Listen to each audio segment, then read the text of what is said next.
Hello everybody, this is Havoc and welcome to the Norsca overview. The Northern faction has been confirmed as the pre-order DLC, which will be playable for the Grand Campaign on Warhammer 1, but can be played with the combined campaign map once that is available. The Norsca DLC launches on August 10th, which means if you have already pre-ordered or plan to pre-order before then, you'll have access to the DLC on that date. Today we're going to watch the trailer, then dive in some information regarding the unit roster livestream and its complements by the now uploaded Steam page and the Norsca unit roster blog on TotalWar.com. For now, here's the trailer.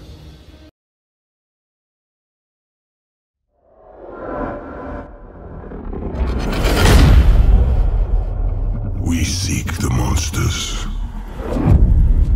that you fear the most. We chase the nightmares that haunt your cowardly dreams. The deadlier the prey, the more we exult in the hunt, the more we honor our gods. This harsh land breeds the savage, and we revel in it.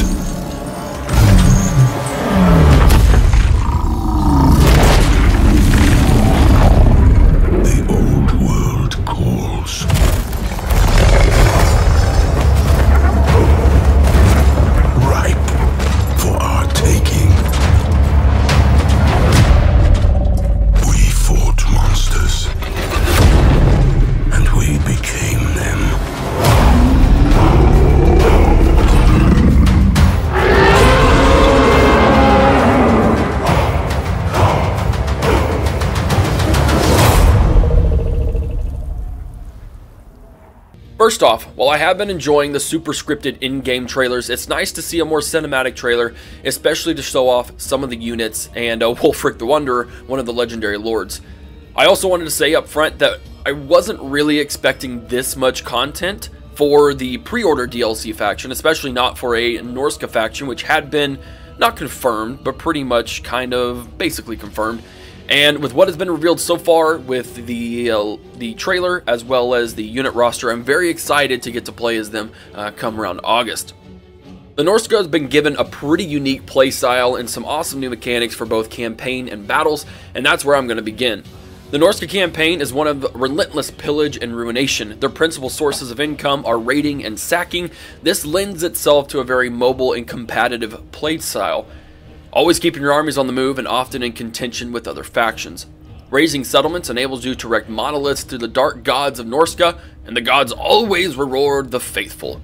And right off the bat, we can see some similarities to the Chaos Warriors, and to be honest, this is the wide range of content we probably should have gotten for the first pre-order faction in Warhammer 1. But since there is so much more content with Norsca, they quickly become distinct in their own right. Rather than simply raising a settlement to the Chaos Gods, Norsca has several new options available to them, including raising settlements and erecting monoliths to one of the four of their dark gods: the Eagle, the Crow, the Serpent, or the Hound. The more monoliths you raise, the more the gods are pleased and give you campaign and battle bonuses, as well as potential units and characters. But to further that even more, you can trigger campaign victory paths by pledging allegiance to one god only. The downside to that is other gods will become insanely jealous, sending their most powerful champions to challenge you, activating a series of quests leading up to an in-game scenario experience.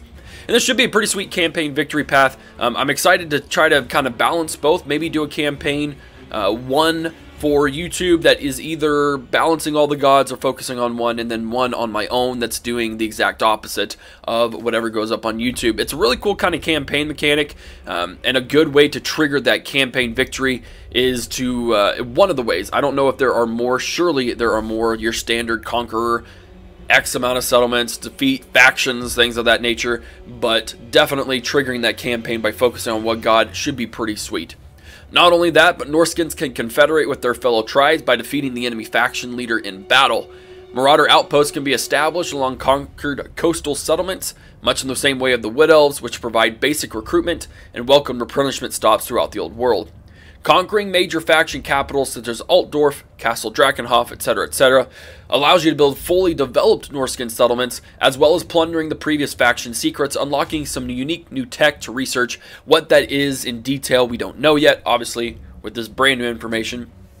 But I think it'll be interesting because if you play without the mod where you can conquer everything, that will kind of give you an advantage of wanting to conquer the the dwarves, because you can't take that settlement, so you could just raise it and raise monoliths on the areas that you can't settle. So that really allows you to balance what settlements you want to keep, as well as what settlements you'll want to raise and devote to the gods. It really gives you some options there, whereas you're constantly going to be worrying, well, can I put a settlement here or should I raise it to the gods?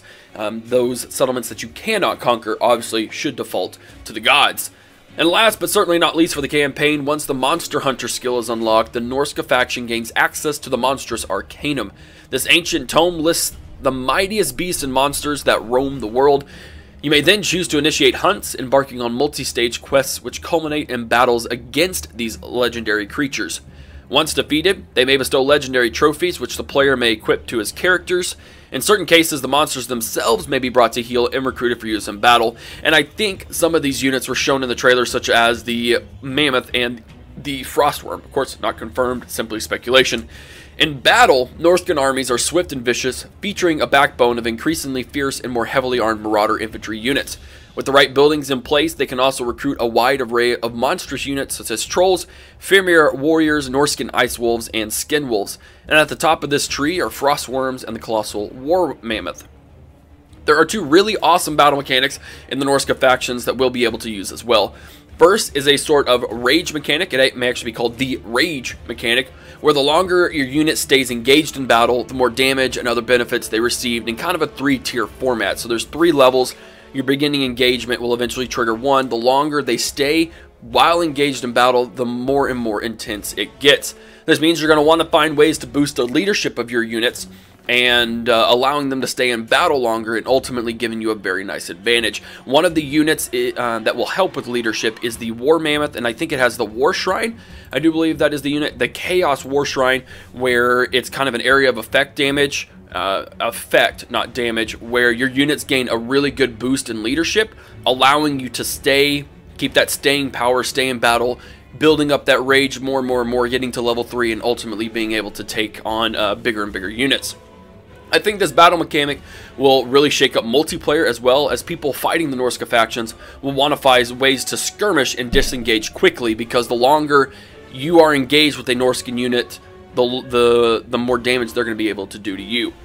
The other battle mechanic available to several units is the passive Frostbite ability. Units with this effect will significantly slow any units they engage with, allowing you to either catch up to a specific routing unit or something that's just escaping your infantry, but it will also allow you to say, for ranged units, to cause some really good targeted damage while being unable to move away quickly. So for instance, say you're fighting, I don't know, the Greenskins or something, and there is a Ragnarok Spider or a Giant or something, some big monstrous unit, or even one of the dragons. If you can get that passive Frostbite ability on, slows them down, and then you can just target that with ranged units and really try to bring it down effectively while it can't move very well. There are several quick moving units with Frostbite ability as well, meaning you can easily prevent a more mobile force from maneuvering effectively in a battle should you be able to use that unit effectively. Really cool. I like the mechanics that the battle mechanics that Norsca has. It will really define how you play the campaign differently. But again, it will shake up multiplayer. I'm excited to see some multiplayer matches, either between YouTubers or just on Twitch, of people playing as Norsca to see how they play, and really trying to be able to use that combination of the Rage ability as well as the Frostbite ability. Now onto the unit roster though. I'm not going to be going over every single unit. I'm rather going to be focused on the main legendary lords, the minor lords, and the heroes. You can check the full unit roster on the Total Wars blog. The link is in the description. First up is the legendary lord from the trailer, Wulfric the Wanderer. Wulfric is a relentless executioner. He roams land and sea, an awe-inspiring figure draped with the skulls of his conquests. He has slain dragons and kings, highborn lords, and beasts of legend. None may refuse the challenge he delivers, and in their own tongue, no less. Wulfric is a powerful leader and duelist with unique skills, quest chains, and legendary items. He has the siege attacker attribute, enabling him to ignore the requirement for siege engines or siege weapons before attacking walled settlements. All mammoth units in his army gain bonus melee attack. All marauder units enjoy reduced upkeep costs, and every unit in his retinue causes fear. Wulfric also has a personal combat ability called Sea Fang, named after his fabled ship, the powerful and far-reaching wind attack. Carefully placed, it can stagger and slay numerous foes. In battle, his Hunter of Champions skill enables him to pin enemy characters in place while he fights them. He's definitely going to be a fun legendary lord to play as. He's a hard-hitting bull of a lord, and he'll be able to quickly dominate both the northern lands as well as the more civilized world. He will have access to his Chaos Steed, a Marauder Chariot, and then ultimately the War Mammoth, which has already been said is going to be the largest unit in the game thus far. Really excited to see some gameplay footage of Wulfric on top of his Mammoth. Should be pretty epic, and I'm really just excited to see the scale that the War Mammoth brings on the battlefield. The other legendary lord is Throg. Trolls are widely known not just for their physical power, but also their striking lack of intelligence. It is this that sets Throg apart from the rest of his kind, for he is gifted with a rare intelligence for his grotesque kind. Behind his snaggletooth visage lies a ruthless cunning that Throg employs to bring the bitter chill of the north to the lands of man. He's a powerful leader and melee fighter with unique skills, quest chains, and legendary items. As king of the trolls, Throg brings reduced upkeep to troll and ice troll units, and units in Throg's army are immune to all forms of attrition. He also grants a physical resistance buff to all troll and ice troll units faction-wide. If Throg captures the settlement of Erengrad in the Troll Country, he may build a unique building there, the Cave of the Rocky Throne, which grants buffs to troll units faction-wide. That's pretty sweet. Throg also has a uniquely trollless magic missile attack called Copious Vomit. Also, to mention, the trolls of the Norsca settlements, instead of vomiting vomit, they will vomit shards of ice. That'll be a really cool thing to see. He's an interesting lord to play as. Since most of his buffs focus on the trolls, I don't know if I really want to see him. I don't know. Being immune to all forms of attrition is really helpful. That's a pretty big buff. It allows them to dive deep into enemy territory regardless of any kind of corruption, vampiric corruption. Of course, chaos I don't think will affect them.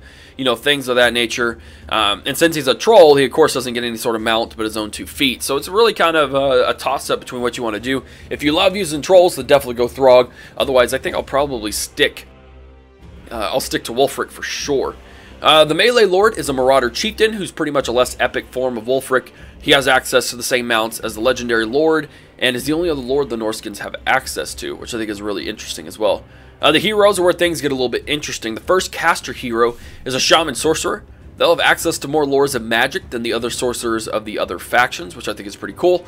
The other caster hero is a Fimir Bale Fiend. It's a reptile-like creature that enlists to fight with the Norscans. They're excellent casters, but they also make great melee units should things get tough on the battlefield.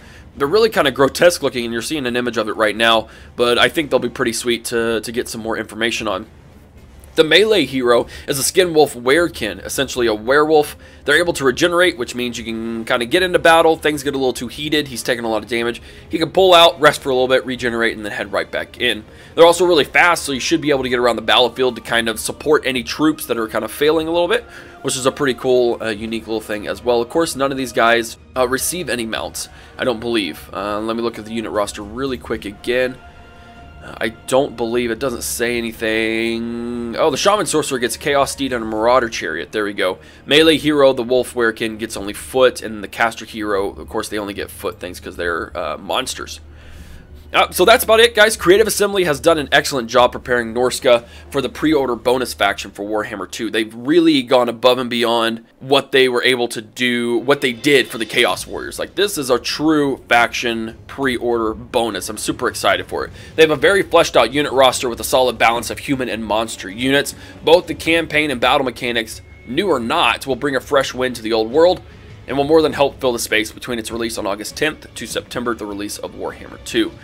As always, guys, if you enjoyed the video, give it a thumbs up. If you haven't already, hit that subscribe button. Follow me on Twitch, Twitter, Facebook, and Instagram. Also, take a look at my Patreon account, where for $1 a month, you can help support the channel and help it grow. That's about it. This is Havoc, and I'm out of here. Peace!